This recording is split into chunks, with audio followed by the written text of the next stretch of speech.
Work in progress. Literary translators talk about their work. So now we're down to the nuts and bolts. Our panelists this time, Assaf Gavron on the end, weighing in at, an Israeli writer and translator, is the author of 5 novels, Ice, Moving, Almost Dead, Hydromania, and The Hilltop, a short story collection and a collection of falafel reviews. His fiction has been translated to many languages and adapted to the stage and cinema. He's the winner of several awards, including the Israeli Prime Minister's Creative Award for Authors, Book für die Stadt in Germany, and Prix Courrier International in France. His translations include the highly regarded English to Hebrew translations of J.D. Salinger's 9 Stories, Philip Roth's Portnoy's Complaint, and Jonathan Safran Foer's novels. His latest novel, The Hilltop, will be published by Scribner in the U.S. in fall 2014. Our next panelist, Mitch Ginsburg, is the military and defense correspondent for the Times of Israel, and I want to thank, how do I say this without sounding rude, Ariel Sharon, that the funeral was yesterday and not today, because there's no way that Mitch would have been with us today if the funeral had been today. So again, he's the military and defense correspondent for the Times of Israel. He has translated several works of nonfiction and fiction from Hebrew, including Farah by Zvir Shalev, Second Person Singular by Sayed Keshua, and The World of the End by Ophir Shea Gafla. Our third panelist, Dr. Sabine Huynh, holds degrees from the University of Lyon in France, the University of Cambridge in the UK, and the Hebrew University of Jerusalem, where she also taught academic writing, literary theory, and narratology. She was a postdoctoral fellow at the University of Ottawa, Canada in 2008 and 2009, and today she's a full-time writer, poet, poetry editor, reviewer, and literary translator. She's published a poetry anthology, a novel, a collection of short stories, 2 poetry collections, and 5 translated books, translating into French from English, Hebrew, Italian, and Vietnamese. Oh my God. You all want to go home now. That's that panel is interesting. And our fourth panelist, Yael Sela-Shapiro, teaches translation at Tel Aviv University and the Kibbutzim College, otherwise known as Seminar Kibbutzim, and is herself a highly experienced and lauded literary translator. In addition to literary texts, she translates commercial texts and academic papers and writes the Avad B'Tilgum blog, or Lost or / Worked in Translation, one of Israel's leading translation blogs. She's also an editor, public speaker, and content enabler at Translators. And actually, before we get to the panel, there were 2 small announcements that I wanted to make. One is that if it wasn't clear from the program, there is another break between this session. It's a shorter break, just 15 minutes, between this session and the next one, and there will be more food. We haven't had enough. And the other is that on February 10th, 11th, and 12th, the Israel Translators Association is holding its annual conference. That should be relevant to just about everybody in this room. It's going to be held in Herzliya at the Sharon Hotel, and you can get information about it at www.ita.org.il. Again, it's the Israel Translators Association. Okay? So, this panel, I only asked the panelists to prepare one thing. I'm not even sure they all did their homework, but that we'll get around that anyway. And that was to share with us a chunk of text that you've translated that you're particularly proud of, and one that you're particularly not proud of.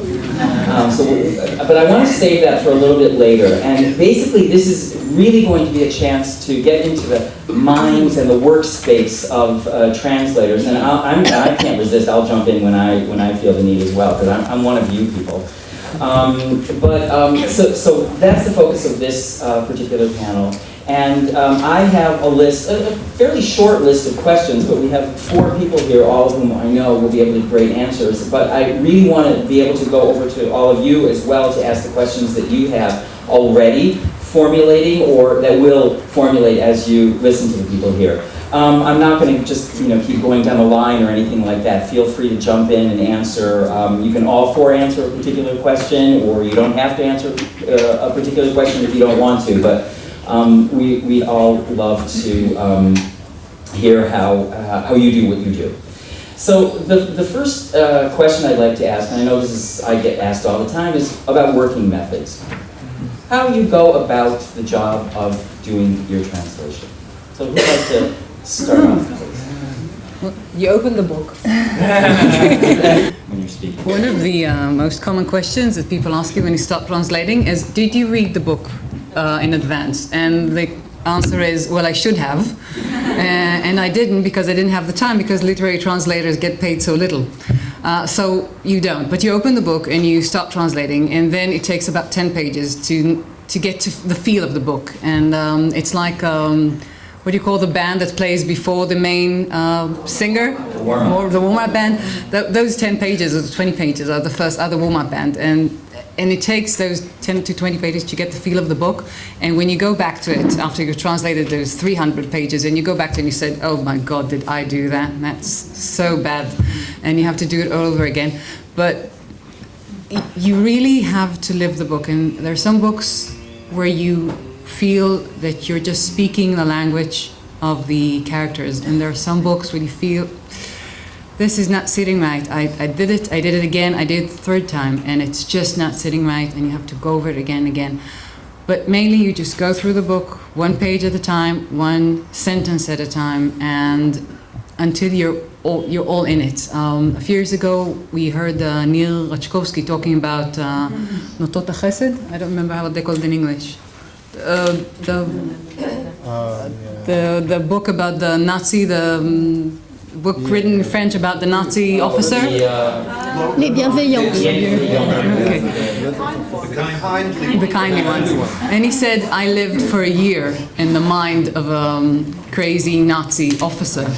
And this is the experience of translating. You start reading, you start translating, and for whatever long it takes, a month, a week, or a year, you live inside the head of the translators. And actually, the author, and I'm sure there's a method for that. I mean, if we were... I just want to say one thing about the reading before, because I always try to read before, and even before accepting the job, to see if I can relate to the book.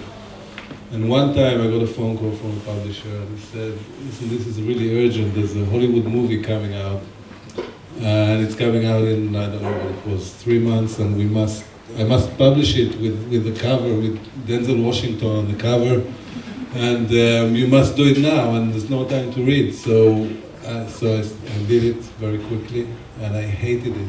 And it was really a surprisingly bad book, in my opinion. And for me, it was a lesson that I must read it first to see if I can. And he hated my translation. It was an awful experience. So I recommend to read it. No, you tell the writer. You didn't read the whole thing. You only read half because you want to have the sort of suspense that the reader would have as you progress, and they eat it up. They love that. So I think it's good. I admit to doing it. No, but if you want to know practically what I do is I take a book in Hebrew that I haven't read the entirety of, and then I first put it into English that I know reflects exactly what's said in the Hebrew. In other words, sort of English I would never want to read, but so that I never need to reference the Hebrew again. I have it in front of me in English with everything that I think needs to be said from the Hebrew. So I don't need to check the Hebrew again. I know my English reflects the Hebrew, and then when I go back to it, I do the whole book that way, or whatever section I'm doing. And then when I go back to it, I don't look at the Hebrew, and I just work on the English several more times to make sure it's just good in English. And then maybe at the end, if I have a lingering question, I'll check the Hebrew again. But that's I don't know if you learned that from me too, but I work the same way. Okay. Well, I don't have a method either, but first of all, I only translate what I love. So, like basically, if you come up to me with a book of poetry, because I translate mainly poetry, and ask me to translate it, I always warn you. I always tell you, look, I may like it, but not love it enough in order to translate it. So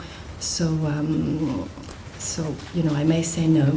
And then I think I translate the way I write, meaning that when I write a lot in the shower. I need water to clear my mind. and I actually, I don't really write. I mean, I write a lot in my head, and that's the way I translate too. So, okay, first, of course, I read the work, and so I love it. It turns my insides, and so wonderful. I want to work with that poet, and then I just put it aside. It can be for 1 month, 2 months, but then I'll be thinking about it all the time and basically translating it all the time on my mind every morning in the shower, and one day, it can be after 3 months, it can be after. Okay, if we're talking about one poem or maybe up to, I don't know, 5 poems, it can take a few months. But if it's a whole collection, it can take a year or 2. One day it will just, I don't know, the sedimentation, you know, it will just feel right, and I'll sit and basically write it out. And very often the first gist will be the almost final one. So that's how I work. That's great. Thank you to all of you. Aside from Sabine, any of you translate poetry? Only if we have to. Yes, I know what you mean. When there's an embedded poem in a text, and it either hasn't been translated, or nobody else wants to translate it, and you get stuck with it. And for prose writers and prose translators, yes, it's very tough. But I think it's important to note that, because if you notice the difference, the different answer that Sabine gave to the rest of us, it's a very different process. I can't imagine doing a novel in the shower.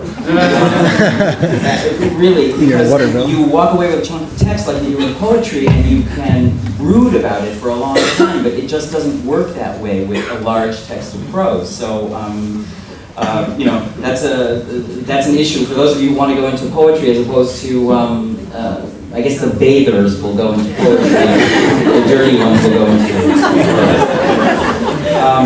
so Yael got us started with the idea that the first thing is the text itself, is grappling with the text. What are you going to do? Are you going to read it all first? Are you not going to read it? And you've heard, we have different responses to that. So then, Mitch, you brought us to the point of, okay, you take the text through, and you're looking at the Hebrew, you're faithful to the original, and then you move it along to the next stage, which is making it sound like real English. Would the rest of you say that that's the way you work, that you have a kind of a two-pronged, two-stage way of working, or does it not happen like that for you? And Mitch, wait, you look like you want to correct There's that. one more stage, not 2 stages. Yeah. After that, I mean, then the English gets worked on a lot, but I also just want to add that another stage is reading it out loud for me. Another stage. I wouldn't give it a translation having read it out loud. Reading out loud, you read the whole, because you translate the Maybe whole not, list. yeah, maybe. I don't remember, but a lot. Anything I'm not sure about, for sure. I don't trust it. Okay, so the element of reading aloud, I see a lot of people nodding. It's a good technique for writers and for translators, absolutely. Yeah, I always thought that in the second round, I don't read the English again because I'm too lazy, but this is a better answer. I don't do it because I must concentrate on the Hebrew, so I'll go with that.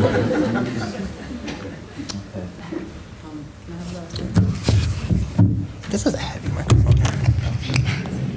I think a very important part of processing the translation is the work we do with the editors, because you can do, even if you do a very good translation, you send it to the editor, and if you have a good and faithful editor that keeps your back, watches your back, and good editors would do that for you, then they would send you all sorts of comments that say, okay, this is a good translation, but how about this and that? And then they would give you something, and you just look at it and said, oh, that's amazingly better than the one I had. And they just have a way of seeing the text that you don't, because you're so in the text, you're so embedded in it, you're living it, you're breathing it, you're bathing it, and then there comes the editor, and he looks at it so differently and allows you to see it through his perspective, which is the target language, in our case, most of our cases Hebrew, and something more holistic. God forbid, more holistic. They see it differently, and then through their outlook, you can see the text differently and see it as a more processed outcome. Yeah. That's really important too, because we talk about how does anybody know that a translation is good? The strange thing about most translations is that you get a text and you work on it, and you are really the authority. So we heard on the first panel, for example, that both with Debbie and with Hadal, they work in an environment where there is a vetting process. They will look at it. But in many situations, the translator simply does an entire book, and then it goes to just to the editor and to the author, if he or she is capable of, grappling with the English. And there's very little vetting in that. So it's really your responsibility as the translator. It's pretty weighty sometimes. How do you select your projects, or how do your projects select you? You're available. You love it. Okay. You know Sabine's answer. You choose, or somebody comes to you and says, I have this thing, but you still have to fall in love with it. You never say yes because... Both. Both? Yes. Okay. Why? Because you like the person and you read the text.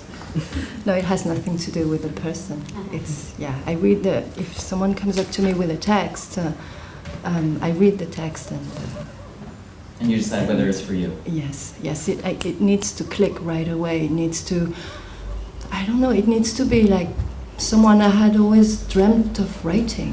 Love at first sight. Yeah. So it kind of answers a writerly need in you. Okay. Assaf?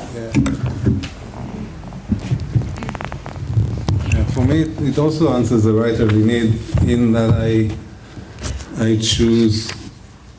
try to choose something that I will learn from.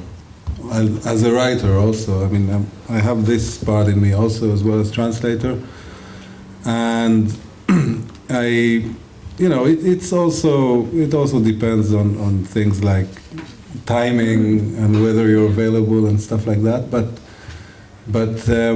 for me, when I'm in a position to select, to choose, which I now am, I will go for the text that I can learn from as a writer in terms of construction of plots or even on the sentence level, because as a translator, for me, that's the best way. That was my creative writing workshop, which I never did in my student years. So for me, this is my writing course. So you learn from the great writers by translating them. Okay. So the writers that you've translated, some are known as classics like Salinger and Roth, and some are more modern, the things that you're doing now. Do you learn just as much from those modern authors? No. Somebody your age. Actually, the two examples that you gave, Salinger and Roth, are those that I really, with every, that's going on into something a bit different from the question, but with them, when you translate, you read and read again and write and rewrite, and you probably know the text as well as the author, and usually you find the faults. Usually you see the faults. And with Salinger and Roth, it was the opposite. It got better every time. And this is what I meant by learning from them, how to do it. Not that I don't know if I did or if I could, but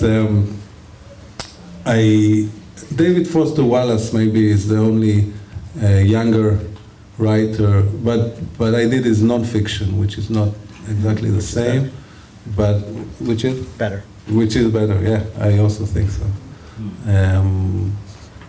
Also a wonderful writer, but I don't want to say bad things about to name names, but with second and third and fourth and fifth reading, you really see the bones and the faults. Nobody sees a work like a translator does, including an editor. I just one more follow-up question to that, Assaf. So at this point in your writing career, who do you think you can still learn from? Who would you translate now that would help you? I think I would translate Franzen, Jonathan Franzen. If I had, I'll stop what I'm doing I think, for him. I know that not everyone likes him, but for me, he's the master of the moment. Okay, great. So back to the original question about selecting your projects. How do you go about them? Yael, you jumped in and you said because you're available. Can I have the mic? Sure. Of the people here, I think I'm the only full-time translator because the other people in the panel do that, I don't know, as a hobby or in addition to the other things they do. Is that your full-time job? Yes. It's a calling. It's a calling.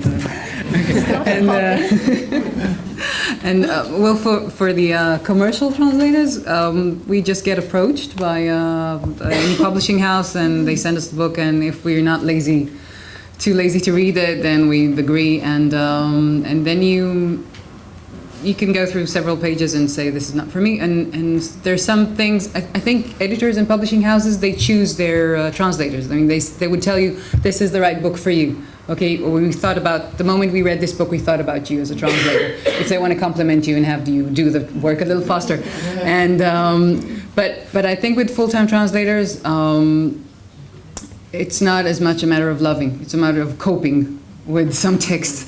And I think we each have the text we love more, and I think we can feel it. We can feel it, and I think the reader can feel it. And I think these is the text we get the better reviews about. But some texts we just don't do as well, because we don't have the privilege or the sense, the good sense to choose them ahead.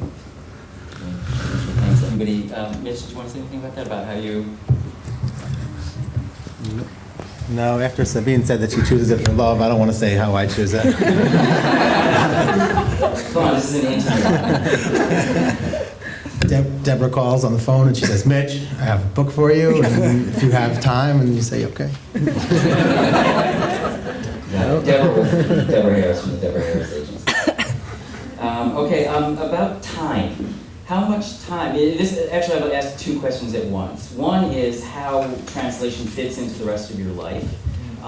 We're getting a sense of that already. But also, how much time does it take you on a given project? And I know that that's very hard to pin down. I know because I get asked this question all the time too, how hard it is. But there is a kind of an answer to that, isn't there?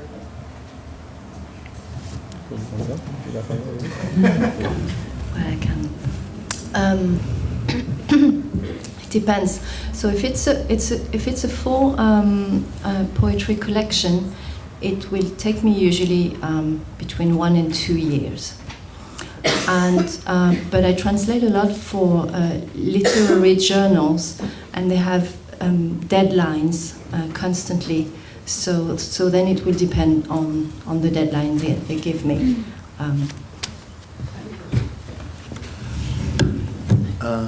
I think it can really depend on what, you asked how long it takes, is that what you're I asked how long it takes you and how it fits into the rest of your life, because as Yael pointed out, she's the only full-time translator here.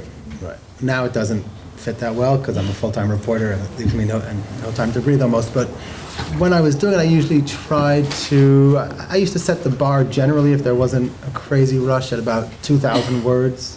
I used to count words. And I see it's not a labor of love. 2,000 words a day, usually. Translation about 2,000 words Hebrew or English? in English. In English. So that means 1,200, 1,500 words of Hebrew into... I never counted the Hebrew, but in the English, about 2,000. There were days of 4,000 and 5,000, which is really hard, and there were days probably of 1,500 maybe, but in general, I would try and very different, like when I translated, for instance, Said Kashua, he speaks in such a like a flowing, easy way that it was a pleasure. I could do 2,000 words in a few hours. When I translated Ophir Touché Gafla, who like reveres, Salman Rushdie and writes an incredibly like dense, lush prose, 2,000 words, and it would be, way past dark. Mm-hmm. And can you keep that up day after day, or is that something, sort of while you're juggling with a lot of other things? No, if I'm mostly doing translation, 2,000 words is fine. For me, it was fun. Okay. So you would set yourself a goal, kind of like I have to make my 2,000 words. Unless I had a deadline looming, and then I had to adjust accordingly. But generally speaking, 2,000 words, and then have some time to go back over some other stuff or go, But and again, I don't know. In my division, I kind of saw the initial stage as laborious. To me, it was almost like field work. the translating of the Hebrew into the English, the actual melacha, felt to me often like it's so repetitive, and there is an element to it, for me, of labor. And then later, I loved, the only thing that's the fun part is messing with the sentences and polishing it and working on the English, and that's the part that I enjoyed more. But the actual labor part, I put a word count on, and I put my head down, and I tried to get it done. Interesting. It's almost the opposite of writing when I think about it, because I know for me the fun part is the creative part, and then having to go over it and revise and revise and revise, that's the torture. You're saying it kind of, it's inverse in translation. I agree. Maybe it's a different sort of responsibility in some ways, maybe. Yeah. Because right. The free part. You're almost like an actor. The lines are there already. You just have to make sure you're delivering them properly. You don't have to write them. And you have to write the lines. You can always, it's so slippery. You don't even know when you've reached the optimal result. So you keep on messing with it. How about the rest of you for time and how it fits into your life? In terms of time, a novel is usually 3, 4 to 6 months, I think. I also sometimes do a daily kind of goal, which is in pages, usually 10 pages. If I did 10, I'm happy. If more, I'm happier. But sometimes there's a deadline, like the story I told you. I didn't say which book it was. It was The Manchurian Candidate, which I think I did in about a month. And also last year I did the J.K. Rowling.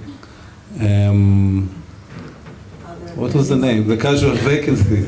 And with J.K. Rowling, it's of course it's a chase against time, because readers can read English and they can get it in English. It's not such a problem in Israel as it is in Holland or Scandinavia or Germany. And with her, you don't get an advance copy. Usually with a translation, you can get the book 6 months before it's out, but with J.K. Rowling, the publishing day in English is the day that they release it to the publishers worldwide. Except in this case, they allowed the Germans and the French, I think, because they paid several millions, but only they had to come to, the translator came to London and was in a guarded room. And did it in the publisher, in the English publishers, in the office, and couldn't take anything out at the end of the day. They have lions protecting it. Is the book worth it? The book is quite good. It's quite good. I don't know if it's worth it.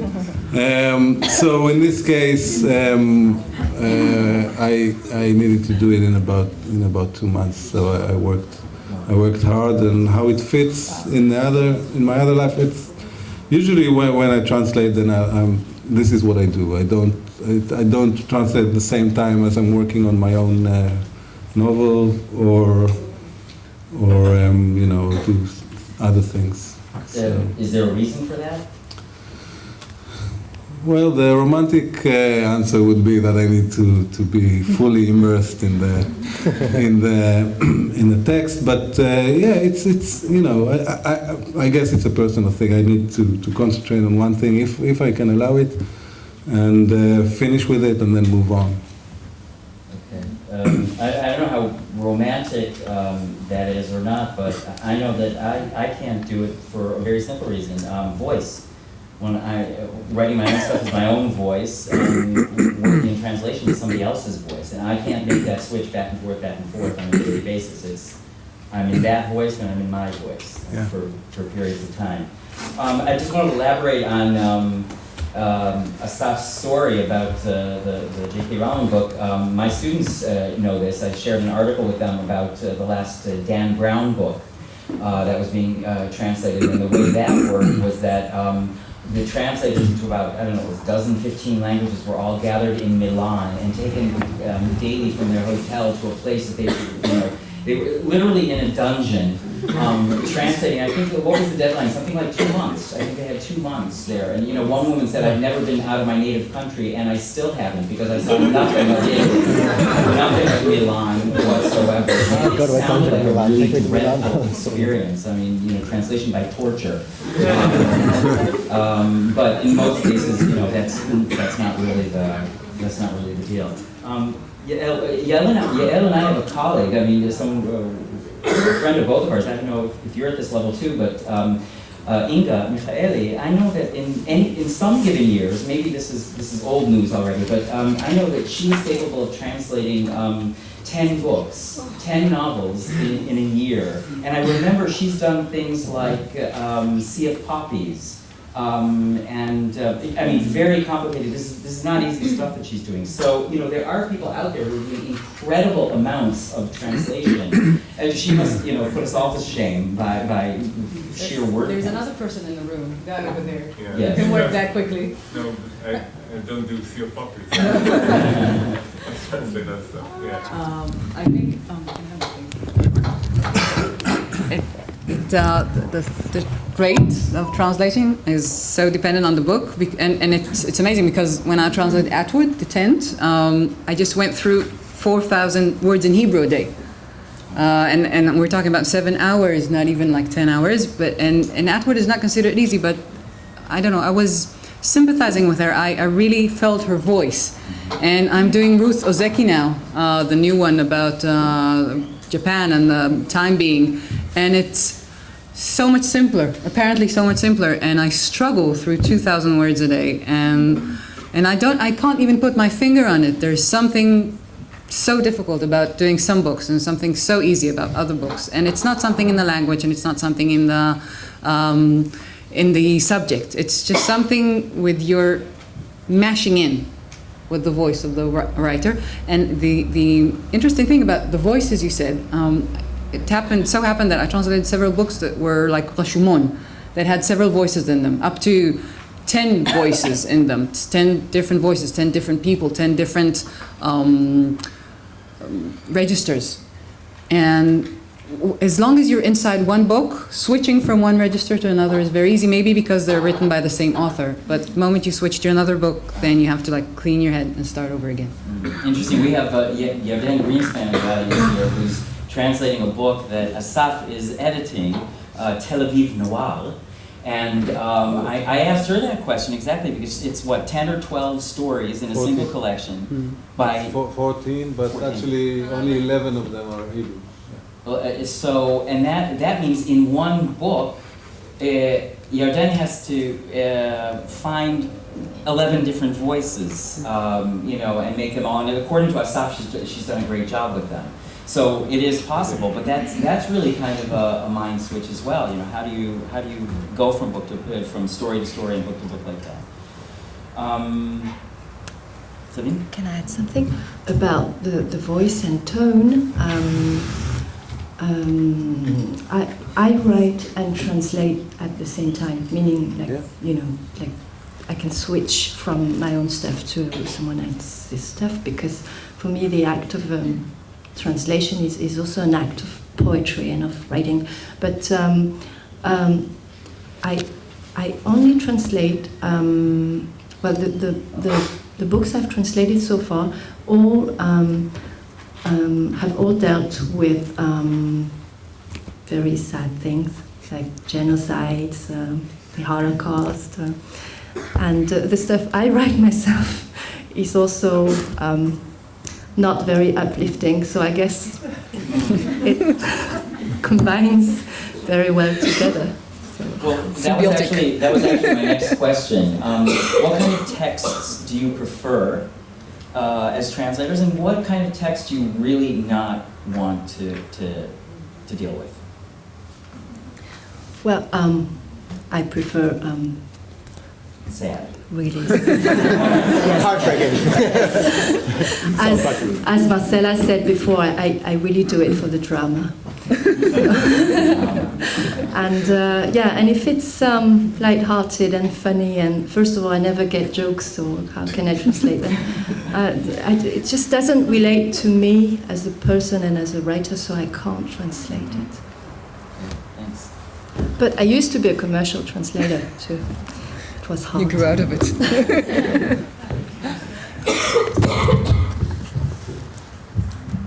I guess I like a strong first-person voice that I feel comfortable translating, that's a lot of fun for me, I think, and sometimes it's easier than a much more distant third-person voice, just for me personally.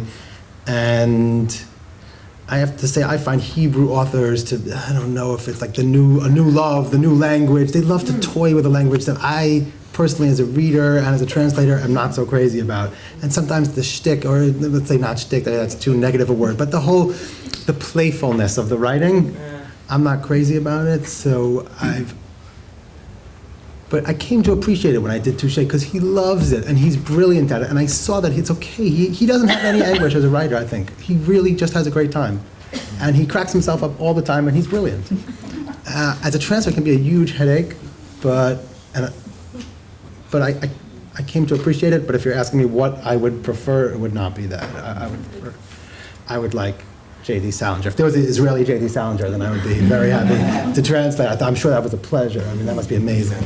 What a great voice to try and render into Hebrew. Yes, it was. And what I don't want is a Manchurian candidate. That's my answer for that. But I actually, unlike Sabine, I like humor. I like, I like fun and funny books. And I also like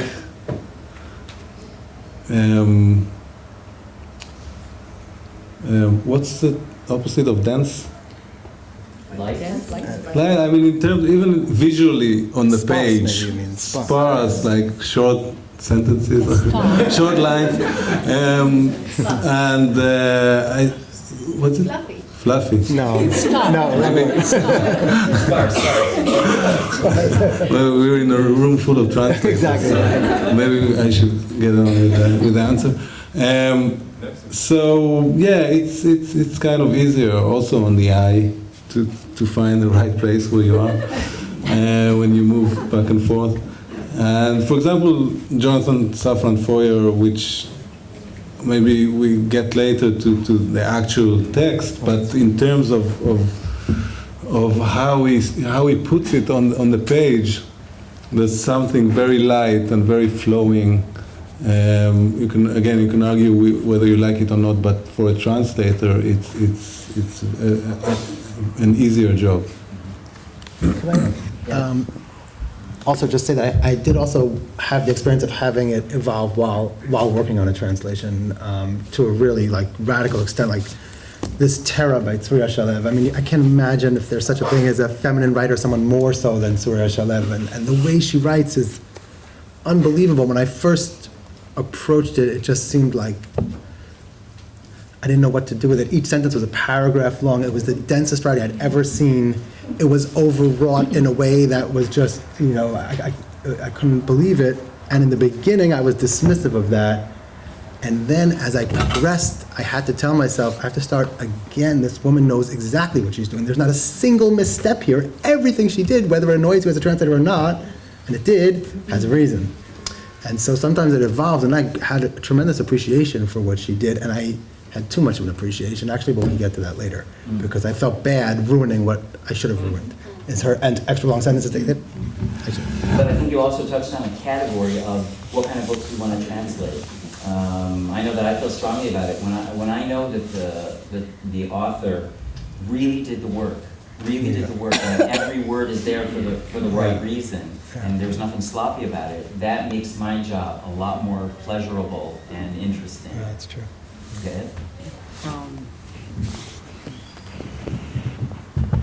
I think I like two kinds of opposite texts. One is blunt, full of swear words and witty texts. And I love teaching my students about swear words because we go through what's the difference between sharmuta and kusit. Okay, and we actually dabble on this for a lesson. Yeah, we've had a few of those. I expected those from Bar-Ilan to And they make you very. You have to be very creative and ingenious to play the and. In connection to that, I love translating science fiction and fantasy because you have to make up things all the time. And that's one kind. And the other kind is I like translating highly poetic not poetry, but highly poetic texts, because Hebrew, the richest register in Hebrew is the high and poetic register, and you can start toying with all those beautiful words you never get to use, like machbena and shomo shamayim, all sorts of words that you never use, or binishbati, okay, like and you never get to do that when you translate modern text, and very, very accurate text. When I was translating Imperfectionist by Tom Rachman, every word has a really, really good reason to be there. Nothing is redundant, and you have to be. It's like it's like doing surgery. You have to have every word the exact word. Okay, I think it was Ezra Pound who said that the difference between the right word and the almost right word is the difference between the almost right and the right word is the difference between lightning bug and lightning, and that's you get it just right. Next question. Authors, dead or alive? Which do you prefer? Well, we don't get to choose some of the time. Alive. Alive. I'm not sure that you would say the same, because they can actually read your translation and have lots of comments about that.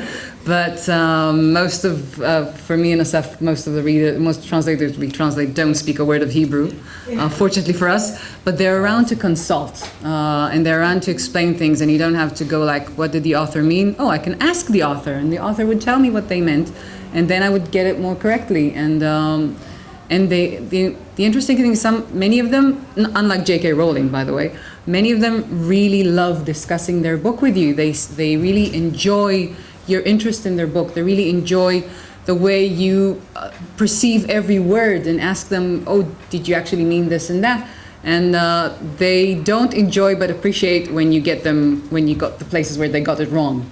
Like the sun setting in the east in Israel, in the sea in Israel, okay? It does. In the east.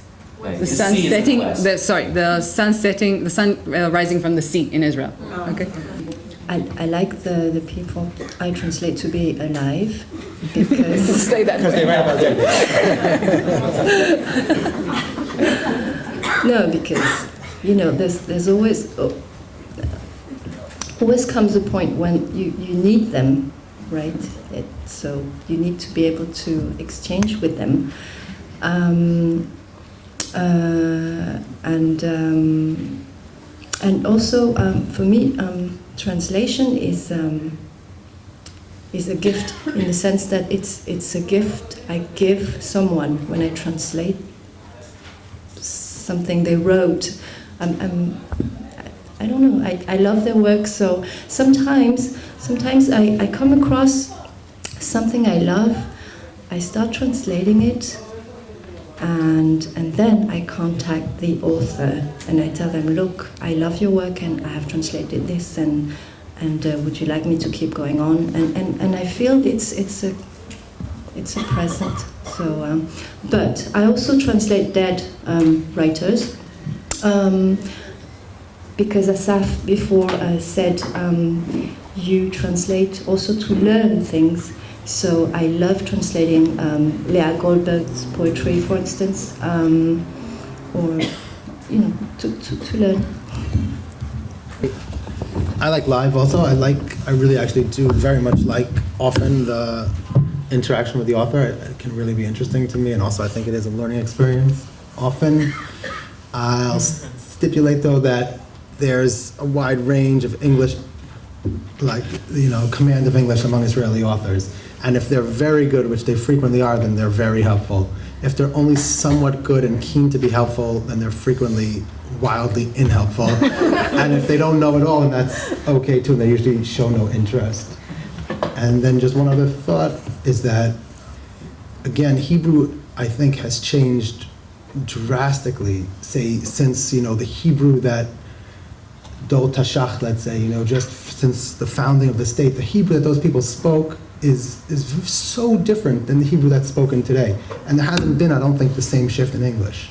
And so if I were to get a book, and I think Michael Kramer can speak to this probably a lot, if you get a book that someone wrote 70 years ago in Hebrew, I don't know how you would ever get the feel of that Hebrew into English. You wouldn't want to write in Old English with a O-L-D-E, but I often have a hard time when I encounter that beautiful Hebrew, which I love, that Tashach Hebrew, which is gone from this world.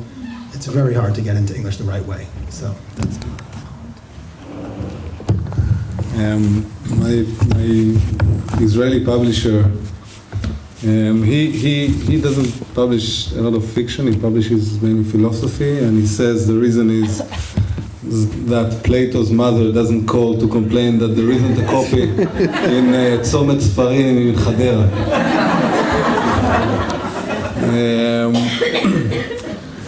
But for me, I don't know. I think I only translated living writers, but some of them were not approachable, like Salinger, of course, and Roth, and J.K. Rowling. So, you know, I dealt with it. I managed. It wasn't such a huge difference. Also, the ones that do communicate are not always very nice. Sometimes they are.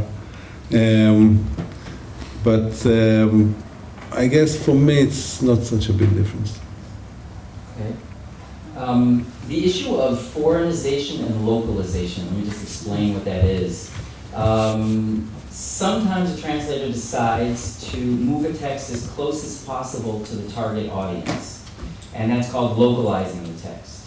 And sometimes a translator, by decision or by character, whatever, decides to leave a text to be very foreign. In other words, it's closer to the original and will be foreign to the new audience. I saw a really astonishing example of this at a conference I was at, in which a translator from Finnish to English explained, he showed us the original text and then the closest literal translation to that text, and then the actual product, what he created. And the reason he created what he created was that the author wanted the book not to be Finnish at all. He wanted it to be absolutely American. And it was so far, it was so localized that it had nothing of the original. So my question to you is, as translators, how do you prefer to work? Do you fall out more on the localizing side or the foreignizing side? Can I use this for my example for bad translation? Yes, because that's the next thing we're going to do. Okay, it's not exactly, but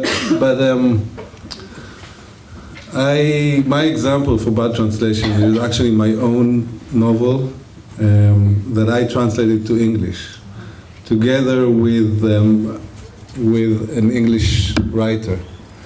The reason I translated it, I don't see myself as a Hebrew to English translator, because my command in English is not good enough, in my opinion. But the publisher who bought the book for the English language translation, they liked the sample that I made, and they asked me to do it, but I asked for help, and we did it together. Now, we had a terrible time with the phrase "Chaval al hazman," and I think I'll try to find the original or the new one. No, in Hebrew I wrote "Chaval al hazman" because also forget about it.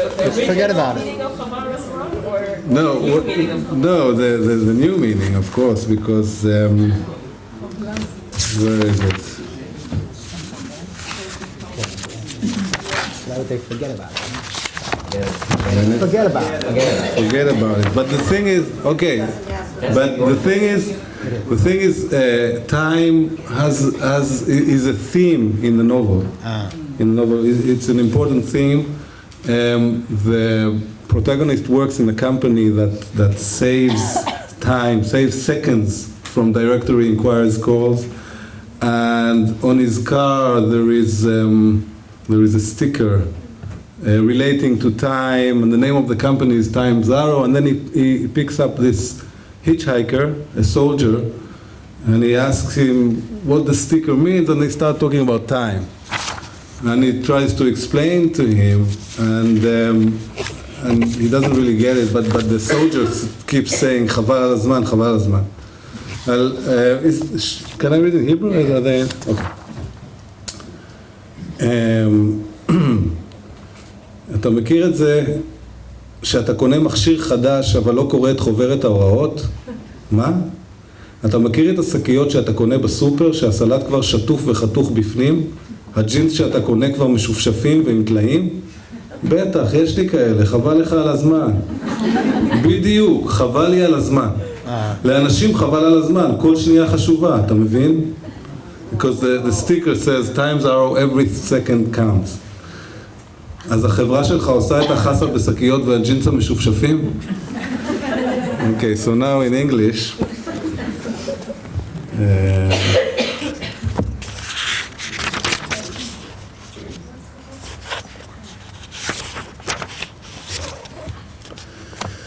What does every second count mean? Oh, well, let's see. You know when you buy some new gadget but you can't be bothered to read the instructions? What? Or the bags of pre-washed salad you get in the supermarket? The jeans you buy already worn out and patched? Sure, I've got a pair. Waste of time. Exactly, a waste of time. People don't like wasting time. Every second counts, get it? You make bagged salad and pre-worn jeans? So waste of time was what we chose, and in retrospect it was a mistake. And people who read it in English and know Hebrew, every single one of them asked me what the hell was I thinking. Well, why don't you redeem yourself and give us your good text as well, the translation. How would you translate it now? Exactly. I don't know. Maybe you can find something around, forget about it, or I don't know. It's a tough one. I want to forget about this and just work this around. Oops. So the good one is Saffron Foyer. Again, I get a lot of comments. For those of you who don't know, everything is illuminated. The main character is basically a Russian who speaks very broken English, very bad English. And people asked me how I managed to translate this broken English into broken Hebrew. But the answer is actually that it was quite simple.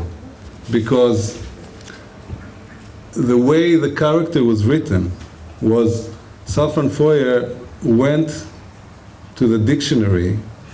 There was a word that he needed. He went to the dictionary and he found, the synonyms, and he picked the bad one, and he put it in the text. And I did the same in Hebrew. It was even easier because I had the English. I used the dictionary, and you have different options. So I chose the bad one. So, for example, let me see. I'll just read something from the first page of the book. Just 2 lines. In English, it's my legal name is Alexander Perchov, but all of my many friends dub me Alex because that is a more flaccid to utter version of my legal name. Mother dubs me Alexi, stop spleening me, because I am always spleening her. If you want to know why I am always spleening her, it is because I am always elsewhere with friends and disseminating so much currency and performing so many things that can spleen a mother. Okay, let's stay here. In Hebrew. השם החוקי שלי הוא אלכסנדר פרצ'וב, אבל כל החברים הרבים שלי קוראים אותי אלכס. כי זו גרסה הרבה יותר רכה להבעה של השם החוקי שלי. אמא קוראת אותי, אלכסי תפסיק למרר אותי, כי אני תמיד ממרר אותה. אם אתם רוצים לדעת למה אני תמיד ממרר אותה, זה בגלל שאני תמיד נמצא במקומות אחרים עם חברים, ומפיץ כל כך הרבה כספים, ועושה כל כך הרבה דברים שיכולים למרר את אמא.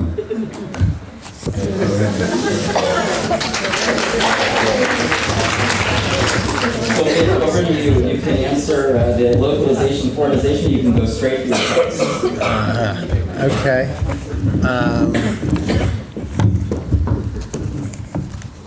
Yeah, I don't know. I always try and basically stick with what, well, okay, maybe I'll go to the text. I think it relates to it. I don't know if I found great examples. Those were really good, but I usually try and judge based by what sounds good in English, because I feel people are reading in English and they don't care about what was, they care about what they have in their hands. So usually I try and do that, but maybe I could show an example of one place where two places where I didn't do it, I think one for the better and one for the worse. In other words, both times. But also I just wanted to say, like, for instance, with this guy, because I don't know if I'm going to read something from here, but with Touche, I was thinking about playfulness, for instance. So in like the first couple of chapters, just in terms of translation hurdles, the first page, he says his main character is a sofer, and it has a hyphen and then a resh. Sof hyphen resh. And it's because he only writes endings for writers who are stuck. So that's on the first page. Usually on the first page I say, don't get stuck, don't get involved, make sure the reader wants to continue reading and not throw it back on the shelf. The first page he has that, which, and I translated as a writer with an R-I-G-H-T, and then he has something about how the experts dub him. I called him an apologist, like, who deals with endings. He has an Eloha, which is a device. There's nothing local because it's a new world, so it doesn't have any Israeli feel. It's a sort of sterile, other world feel. So I called it a gadget. I thought I was kind of happy with that one, for the gadget, for the thing. Then he has one I think I did probably a pretty terrible job on. You can, in this new world, see every year of your life on a video, on like those kind of machines where you take out videos. So you can choose every one video as 1 year of your life, and I don't remember why, but if you want to go back, you can go back and see, your life in that way. And he calls it a video mit instead of a video mat. Video mit, somebody who is dead. So that I did not do a very good job. I thought like a video, like your life with like a hyphen in it, and all kinds of things like that. One of the main characters he calls Hamadaf. Everyone calls him Hamadaf, like the shelf. But actually, it's an acronym for his favorite detectives, who were Miss Marple and Adam Dalglish and Holmes and Poirot. This guy's a detective. So I called him the Mad Hop, because it has Marple and it kind of works like that in the book. So that's just an example of, because he's playful, you have to try and be playful. That's one thing. Now, in terms of things that work or don't work.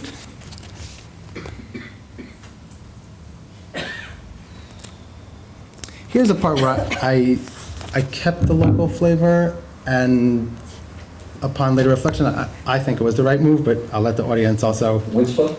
This is Said Kashua's second person singular. Actually, it's also interesting in terms of his own identity, because this is the character who is an Arab who's taken the identity of a Jew, and in this scene he's gone back to his Arab home, so it's all messed up. But he now has to go back very reluctantly to his Arab home, which he kind of detests, but he has no choice, so he has to go back. I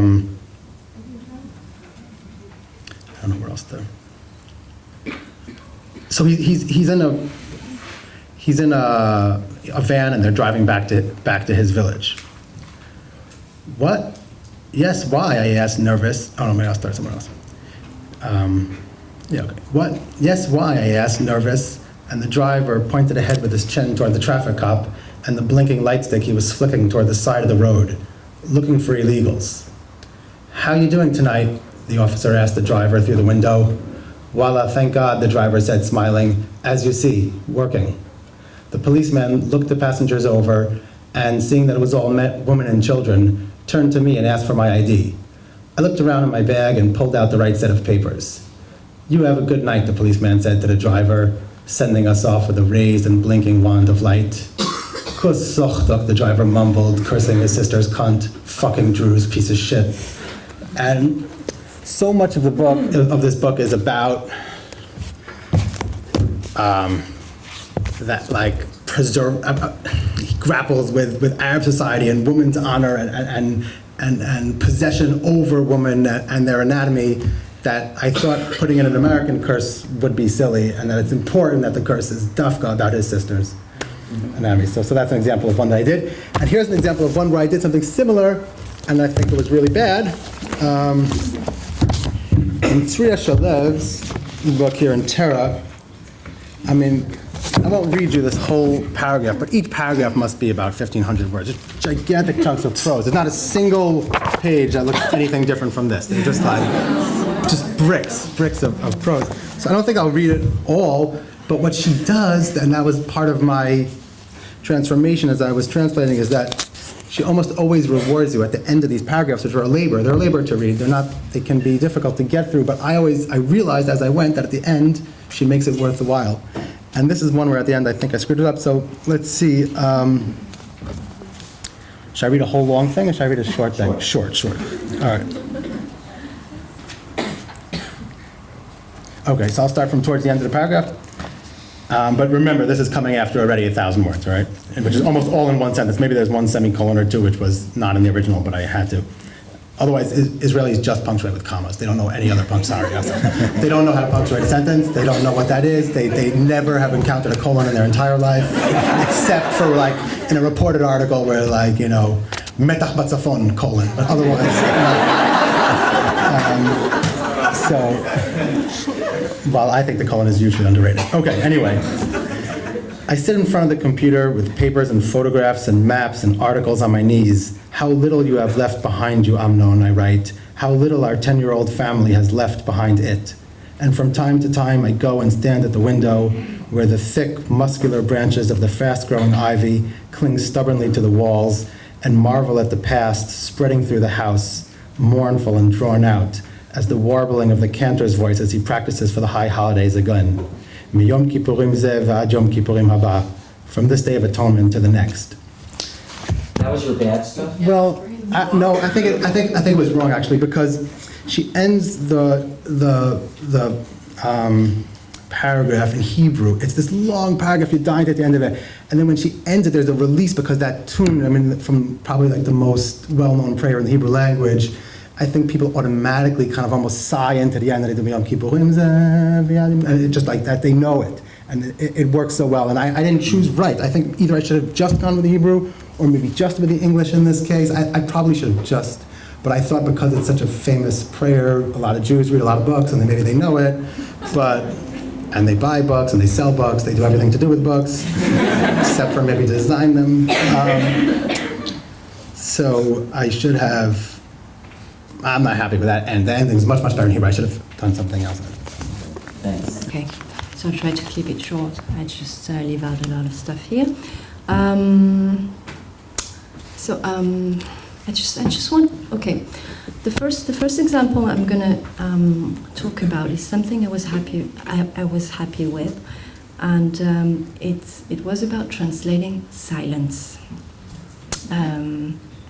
Because every literary translator knows that there's much more to mechanical activity applied to a text, and much more to merely translating what is said. There's also silence with its many implications and resonances which are not devoid of semantic content. And of course, as I told you before, I translate poetry, so silence is a big part of what I translate. And I translate poetry about genocides mainly, so whatever is not foregrounded is of paramount importance in what I translate. It's the context, and without conveying the context, I cannot convey what the poet is talking about.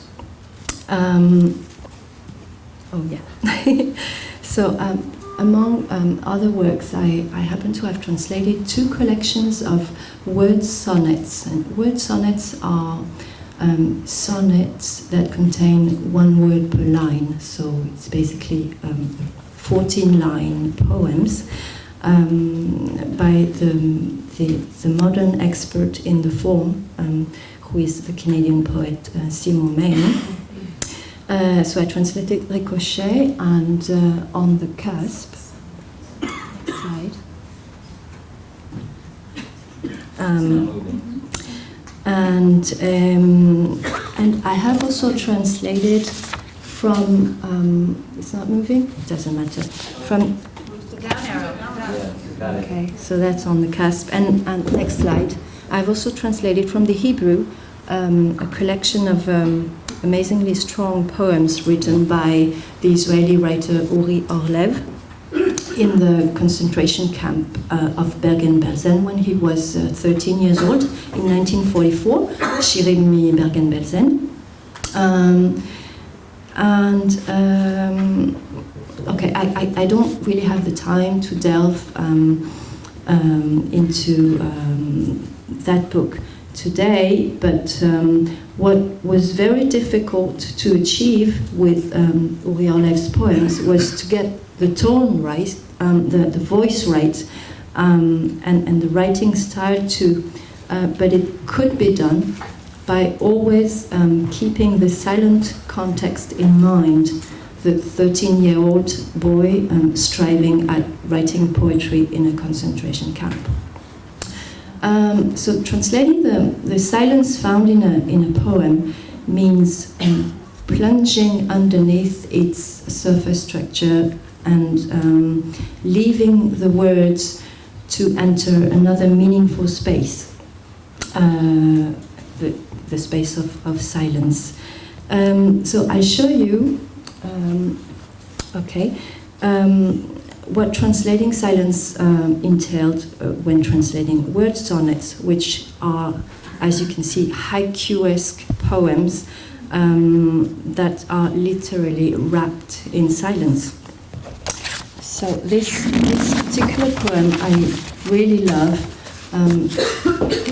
I find it haunting and moving. And Yiddish, echo of whisper as distant ghosts in their millions dream the living into speech. So it's a very moving piece about silenced Jewish and Yiddish voices and about restoring speech to the Jewish ancestors eliminated in the Holocaust. So the elliptic form of the poem suggests that the deep meaning is also to be found in what is not said explicitly in words. So what is not foregrounded here, the pogroms, the Holocaust, are of great importance. Cutting things. So this is how I translated the poem Yiddish into French. Le Yiddish, un écho de chuchotement, d'innombrables fantômes lointains rêvent que les vivants reprennent la parole. So I'm proud of this rendition because first of all I managed to translate 14 English words into more or less 14 French words, which is a daunting challenge when you know that French is much less concise than English.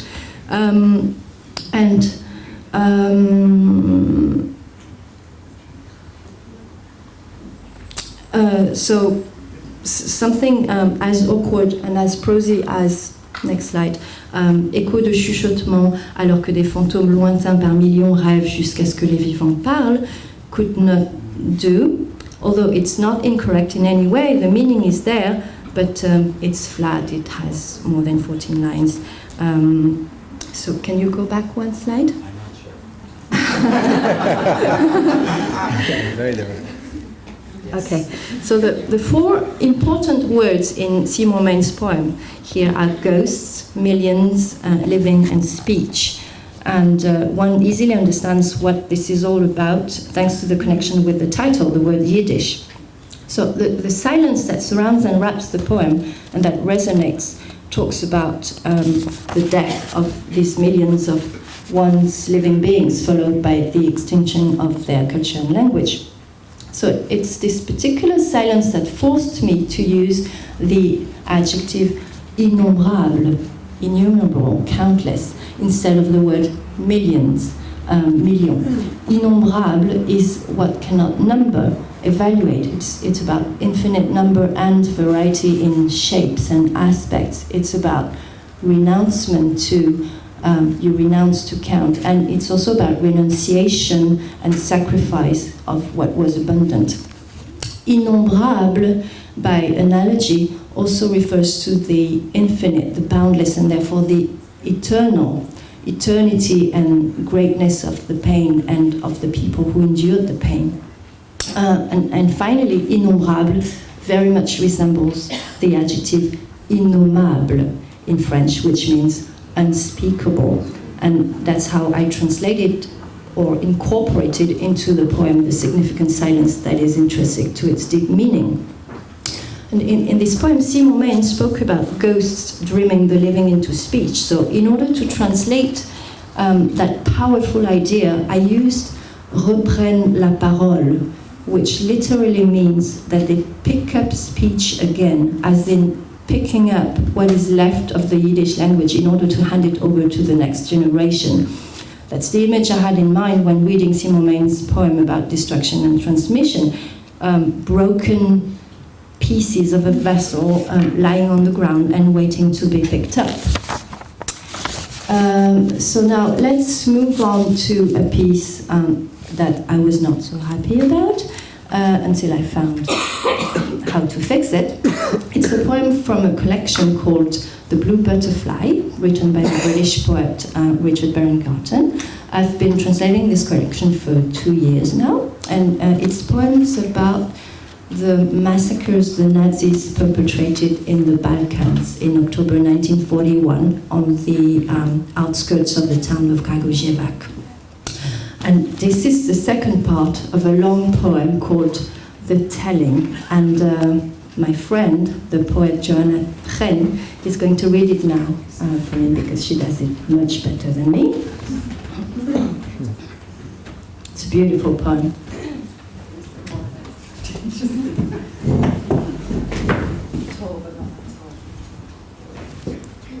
The Telling, second attempt. Nobody could stay unmoved in this place, not blench at all, not flinch, with at least some tightening of skin, muscles of throat and face, or watering of eyes. We who live on might have been them. There's no prerogative on pain. Cruelty's commonness makes us all dumb. Numb silence, though, is no answer to evil. To remain tacit, to call up no speech on its repeated occurrences, is to grovel before it, as if to some preordained essence demanding just as complete acquiescence as the rotation of seasons and planets. And that won't do. Fail or not, I must try this telling, like a treadmill, mangle, ringer, or spinning drum, squeezing spongy death dry. Let me crush thought, sacrifice soaked, to drain oil from slaughter, juice from the fruit of pain into my blood, along my writing finger, channeled in flight by you, fully fledged nymph, that their heroisms might dizzy my head, their red corpuscles flow through my lymph, and their strength fills me as wind fills a sail. If only for once words would not fail ever to reach the dumb mouths of the dead, to carry a cargo of such immense weight of souls from the whole of their burying grounds. Seal pain, refine death, transubstantiate blood to wine, to spirit. This blue fritellery, flight filtered fine in a poem's distillery, is how I would ring their memorial sound. Thank you so much. That was beautifully read. Yes. Thank you. So, as you can see, it's a highly structured poem that looks like a typical English ode. and consists of 5 stanzas of 5 lines each, having the form A, B, A, C, C, B. There's a lot to take into consideration here, and meaning is found and built on various and intricate levels. The poet wanted me to keep the rhyming scheme because he had obviously put a lot of effort into the form. And although I was not happy at first that I felt unable to keep it in French, I eventually took the decision not to render the form at the expense of the meaning. And I had to remind Richard, the poet, that the great French poet and translator Yves Bonnefoy had explained why translating a sonnet by a sonnet is not always possible or preferable in his essay Shakespeare et le poète français, Shakespeare and the French poet.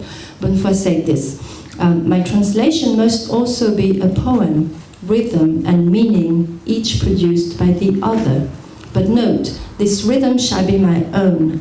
It can never fully relive the rhythm of the original because of the gap between the person one is and the person one admires.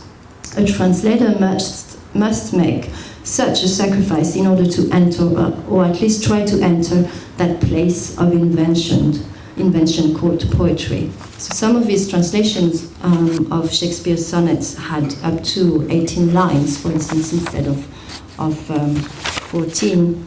So I just want to make sure that we have time for that as well. So these considerations are very important because the task of translating also includes the reflection and the time devoted to making those decisions.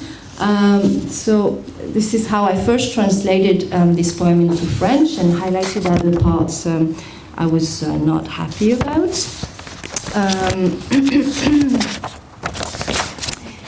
And I fixed them.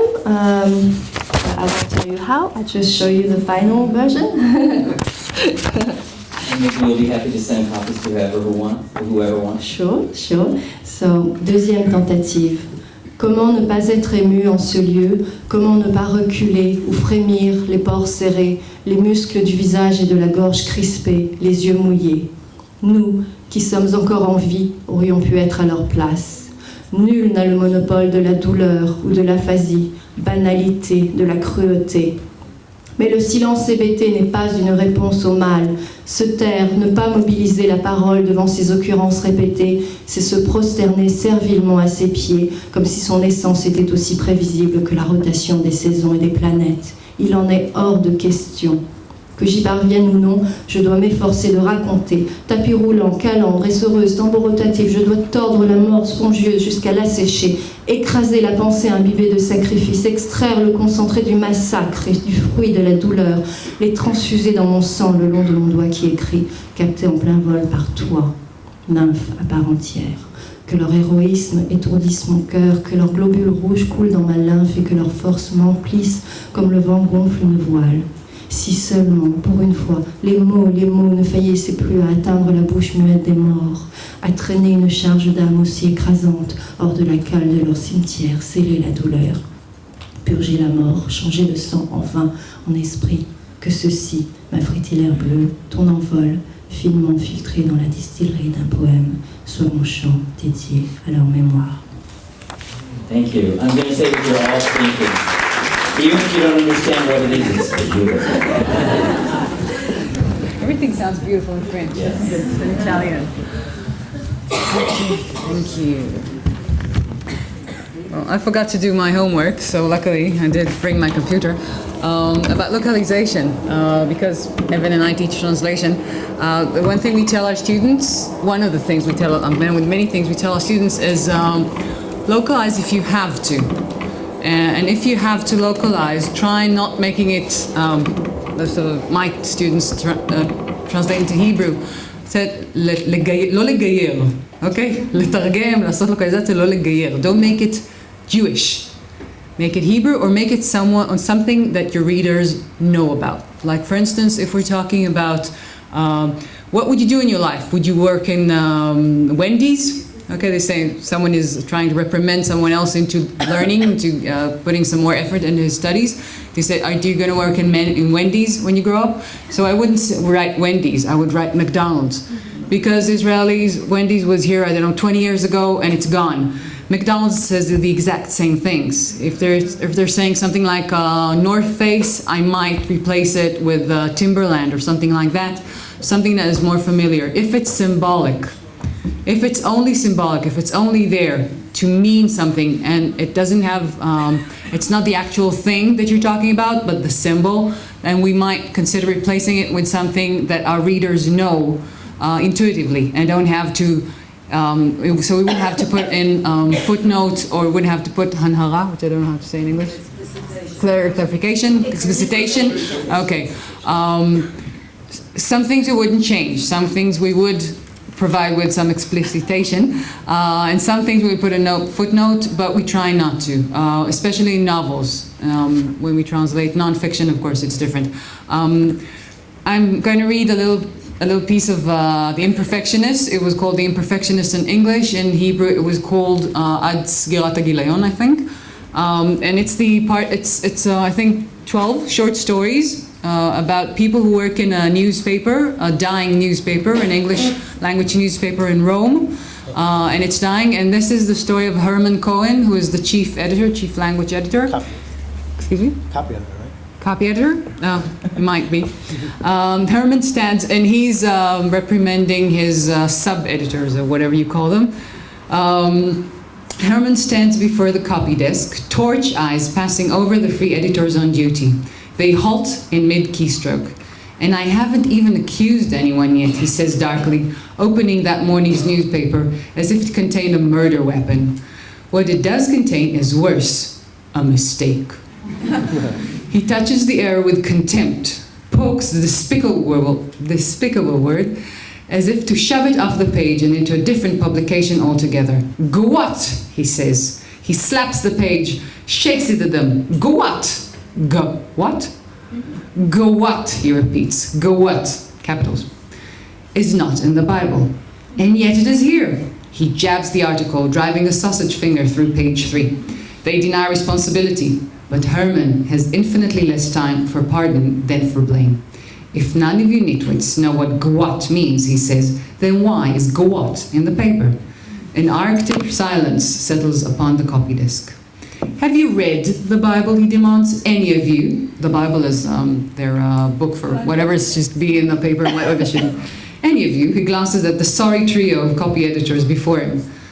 The sorry editor, I wouldn't go through it. And sooner or later, Herman says, and allows the partial threat to hang there. He turns from them, prodding the air. Credibility, he declares, credibility. Just a short part about the things in the office, where I did have to make some localization. He elbows into his office, and the momentum of his belly topples a stack of books. He must tread with caution here, for this is an overstuffed room, and he is an overstuffed man. Reference works clutter the room. Classics like Webster New World College Dictionary, Bartlett's Familiar Quotations, National Geographic Atlas, the World Almanac and Book of Facts, along with the idiosyncratic tomes like the Food Snob's Dictionary, the Oxford Dictionary of Popes, Technical Manual and Dictionary of Classical Ballet, the Visual Dictionary of the Horse, the Complete Book of Soups and Stews, Castle's Latin Dictionary, Albanian English, English Albanian Standard Dictionary, and a concise dictionary of Old Icelandic. He notices a gap in the shelf and searches the book skyscrapers rising from the book floor to the missing volume. He locates it, a dictionary of birds, part 4. Sheathbill to Zigadactyli, something like that. Okay, and he slides it into place, and I'll read the Hebrew. The Hebrew is, הרמן עומד מול שולחן המשכתבים, ועיניו הבוערות שתות על שלושת האורחים שבמשמרת. אצבעותיהם קופאות באמצע הקלדה, וזאת לפני שהאשמתי מישהו ספציפי, הוא אומר בזעף, הוא פותח את עיתון הבוקר כאילו מסתתר בתוכו כלי רצח. הדבר שמסתתר בו הוא נורא עוד יותר, שגיאה. הוא נוגע בשגיאה בבוז, דוקר באצבעות המילה הנתאבת, כאילו היה רוצה להעיף אותה מהדף אל עיתון אחר. לא תר, הוא אומר, הוא עולם בדם, מנופף אותו לעברם. לא תר. לא מה? לא תר, הוא חוזר ואומר. לא תר לא מופיע בתנ"ך, ובכל זאת הרי הוא לפניי. הוא דוקר את המאמר ואצבעו הנקניקית משספת את עמוד 3. הם מתכחשים לאחריותם, אך להרמן יש הרבה פחות זמן למחילה מאשר להאשמה. אם אף טמבל מביניכם לא יודע מה זה לוטר, הוא אומר, איך ייתכן שלוטר מופיע בעיתון? ונלך על המילונים שלו, אוקיי? כי מה שהיה מעניין במילונים זה מילון העופות. מילון העופות היה הכרך הרביעי והאחרון. וכשהם לוקחים את המילים המקוריות, זה לא מתרגם אותו דבר לעברית. אז מילון העופות שיניתי בחלק ד' מסניתיים עד תרנגולאיים. אוקיי?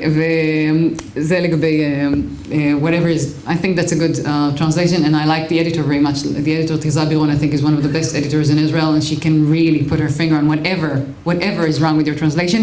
Your translation bleeds coming back to her, but this is, bleeding for the best. And you get really good translation working with her. And I haven't brought a bad example with me, but I will say that the three bad experiences I had with translation is when I was translating nonfiction and I wasn't familiar enough with the subject and I didn't have a good enough scientific editor, and there were mistakes. So my lesson from that is if you don't really know the subject, just don't get into it because then you'll get the bad reviews and the mistakes in the editing. Yeah, thank you. These are all